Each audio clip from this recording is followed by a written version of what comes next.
ഇടുക്കി അടിമാലിയിൽ ഗ്രാമപഞ്ചായത്തിന്റെ ഉടമസ്ഥതയിലുള്ള പൊതു ശ്മശാനത്തിന് സമീപം മാലിന്യ ശേഖരണ സംസ്കരണ കേന്ദ്രം കൊണ്ടുവരുവാൻ നീക്കം. പൊതു ശ്മശാനത്തിൽ മാലിന്യം നിക്ഷേപിക്കാനുള്ള ശ്രമങ്ങൾ ആരംഭിച്ചതോടെ പ്രതിഷേധങ്ങൾ ഉടലെടുത്തു. സാധാരണക്കാരുടെ ആശ്രയമായ പൊതു ശ്മശാന പരിസരം മാലിന്യം നിക്ഷേപിക്കാനുള്ള നീക്കം പഞ്ചായത്ത് ഉപേക്ഷിക്കണമെന്നാവശ്യപ്പെട്ട് ബിജെപി നേതൃത്വം രംഗത്തെത്തി.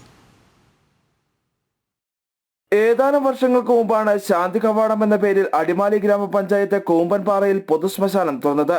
അടിമാലിയിലും പരിസര പ്രദേശങ്ങളിലുമടക്കം നിരവധി ആളുകൾ സംസ്കാര ചടങ്ങുകൾക്കായി ഈ പൊതുശ്മശാനത്തെ ആശ്രയിക്കുന്നുണ്ട്.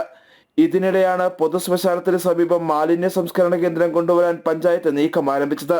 നിലവിൽ പഞ്ചായത്ത് കാര്യാലയത്തിന് സമീപത്തായാണ് മാലിന്യ സംസ്കരണ കേന്ദ്രം പ്രവർത്തിക്കുന്നത്. ഇവിടെ വലിയ തോതിൽ പ്ലാസ്റ്റിക് മാലിന്യങ്ങളടക്കം കെട്ടിക്കിടക്കുകയാണ്.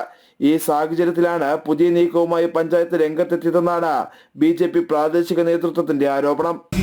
സാധാരണക്കാർക്ക് വേണ്ടി നിർമ്മിച്ച ഈ ശാന്തി കവാടം അടിമാലി പഞ്ചായത്തിൻ്റെ അവിടെ വേസ്റ്റ് കൊണ്ടുവന്ന് കൂട്ടുന്ന ഒരു നിലപാടാണ് പഞ്ചായത്ത് സ്വീകരിച്ചിരിക്കുന്നത്.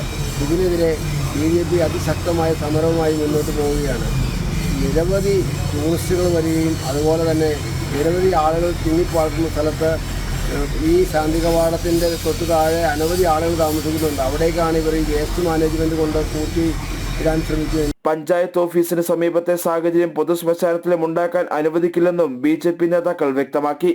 അതേസമയം പൊതുശ്മശാനത്തിൽ മാലിന്യ സംസ്കരണ പ്ലാന്റ് നിർമ്മിക്കാൻ പദ്ധതിയില്ലെന്ന് വിശദീകരിച്ച് പഞ്ചായത്ത് ഭരണസമിതിയും രംഗത്തെത്തി. ശ്മശാനവുമായി ബന്ധപ്പെട്ട ചില അറ്റകുറ്റപ്പണികളും വികസന പ്രവർത്തനങ്ങളും നടത്തുക മാത്രമാണ് പഞ്ചായത്ത് ലക്ഷ്യം വെച്ചിരിക്കുന്നതെന്ന് ഗ്രാമപഞ്ചായത്ത് വൈസ് പ്രസിഡന്റ് അനസ് ഇബ്രാഹിം പറഞ്ഞു. ജനം, ഇടുക്കി.